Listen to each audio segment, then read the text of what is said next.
Hello అండి, నా పేరు డాక్టర్ గార్లపాటి శివశ్రీకర్. నేను మీ consultant orthopaedic trauma, joint replacement and arthroscopy surgeon, Sri Prathima hospitals, Guntur.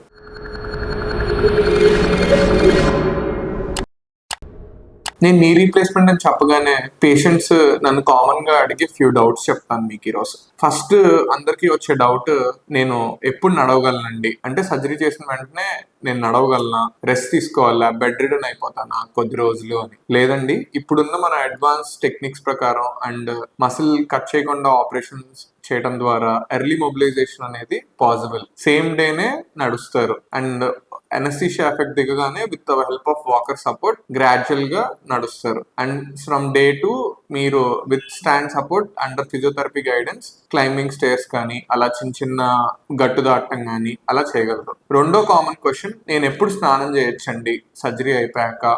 ఒక 2 వీక్స్ కుట్లు మానేదాకా చేయకూడదా స్నానం, గాయం తడవకూడదా అని అడుగుతారు. లేదండి, ఇప్పుడు చాలా అడ్వాన్స్ డ్రెస్సింగ్స్ వచ్చాయి మనకి, water proof dressings. From day to ఎప్పుడైతే మనం డ్రెస్సింగ్ చేంజ్ చేసి ఈ వాటర్ ప్రూఫ్ డ్రెస్సింగ్ వేస్తామో వెంటనే మీరు you can take bath comfortably. And రెండోది, నేను మెట్లు ఎక్కి దిగగలనా తర్వాత అని. ఎస్ అండి, కొంచెం పెయిన్, లోపల స్వెల్లింగ్ అది తగ్గాక గ్రాడ్యువల్ గా మీరు మెట్లు ఎక్కి దిగడం అనేది జరుగుతుంది. అండ్ రెండోది, నేను పొలం పనులకి వెళ్ళగలనా అని. పొలం పనులకి వెళ్ళగలనా అంటే మనం నీ రీప్లేస్మెంట్ చేశాక 2 థింగ్స్ అయితే అవాయిడ్ చేయమని చెప్తామండి. ఒకటి స్క్వాటింగ్ అంటే కింద గుంత కూర్చోవడం, రెండోది సిట్టింగ్ క్రాస్ లెగ్ అంటే బాచపట్లు వేయటం. ఈ రెండు చేయకుండా ఉంటే మన ఇంప్లాంట్ మీద ప్రెషర్ అనేది తక్కువ ఉంటుంది అండ్ అది దాని లైఫ్ స్పాన్ అనేది లాంగిటివిటీ ఎక్కువగా ఉంటుంది. ఈ నీ రీప్లేస్మెంట్ అనేది మనం అరిగిపోయిన నీస్ చేసేది గ్రాడ్యువల్ గా వాళ్ళ డైలీ యాక్టివిటీస్ చేసుకోవడానికి, అంటే వాళ్ళ day to day activities and leg fold up to 90 degrees comfortable గా చేసుకోవడానికి. అండ్ ఇంకో common question, time of recovery ఏంటండి, ఎప్పటికీ మేము రికవర్ అయ్యి మా డే టు డే యాక్టివిటీస్ కి రీగెయిన్ అవుతామండి. నా పేషెంట్స్ అయితే నా దగ్గరికి 2 వీక్స్ తర్వాత వాళ్ళ స్టిచెస్ రిమూవ్ చేయడానికి వాళ్ళ ఆటోస్ లో, వాళ్ళ కార్ లో వాళ్ళంతా వచ్చి వాళ్ళే నడుచుకుంటా దే ఆర్ గెటింగ్ సూచెస్ రిమూవ్. సో 2 వీక్స్ అనేది minimum it will take some time.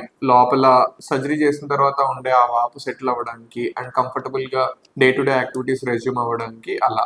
So 2 weeks to 2 months based on the patient effort and based on his other conditions అన్ని చూసుకొని ఇంచుమించి 2 months అయితే రికవరీ టైం మీకు టైం తీసుకోవాలి. And మూడోది, leg length discrepancies అంటే కొంతమంది నన్ను ఈ మోకాలు మార్పిడి ఆపరేషన్ చేశాక కాలు పొట్టవుద్దా అండి, లేకపోతే కాలు పొడగవుద్దా అండి అని అడుగుతారు. అట్లాంటివి ఏమి ఉండవండి. మీ న్యాచురల్ హైట్ ఏదైతే ఉందో ఆ హైట్ అంతే మెయింటైన్ అవుతుంది. Yeah, and this is a completely successful surgery. 95% people లో they are seeing happy results. And ఇది మనం ఒక రకంగా గాడ్ గిఫ్ట్ సర్జరీ. ఎందుకంటే అల్టిమేట్ ఎక్కువ పెయిన్ ఉన్న పేషెంట్స్ కి అండ్ ఎక్కువ అరిగిపోయిన వాళ్ళకి, కాలు వంకరలు పోయిన వాళ్ళకి, ఏజ్డ్ అంటే గేరియాట్రిక్ ఏజ్ గ్రూప్ కొంచెం ఓల్డ్ ఏజ్ వాళ్ళకి చేసే సర్జరీ ఇది. ఇది చేశాక వాళ్ళ డైలీ యాక్టివిటీస్ కానీ వాళ్ళ పెయిన్ సిమ్టమ్స్ కానీ అవన్నీ గిఫ్టింగ్ గానే ఉంటాయి. అండ్ 95% పీపుల్ లో సక్సెస్ రేట్ అనేది మనం చూస్తున్నాం. అండ్ లాస్ట్ క్వశ్చన్, డైట్ ఏంటండి, ఏం తీసుకోవాలి, ఏం తినాలి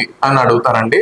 అలా స్పెసిఫిక్ డైట్ ఏం లేదండి. డయాబెటిక్ పీపుల్ అయితే వాళ్ళు షుగర్ కంట్రోల్ అయ్యేలాగా డయాబెటిక్ డైట్ ఫాలో అవ్వాలి. Otherwise high protein diet, egg కానీ అలా ఏదైనా ప్రోటీన్ కంటెంట్ ఎక్కువ తింటే వూండ్ హీలింగ్ కి హెల్ప్ అవుతుంది. అండ్ వాళ్ళు ఫైబర్ డైట్ ఇవి తీసుకుంటే మనకి కాన్స్టిపేషన్ కానీ ఇవన్నీ రాకుండా ఉంటుంది. There is no specific guide lines అనమాట. అండ్ కంఫర్టబుల్ గా తీసుకోవచ్చు. Thank you.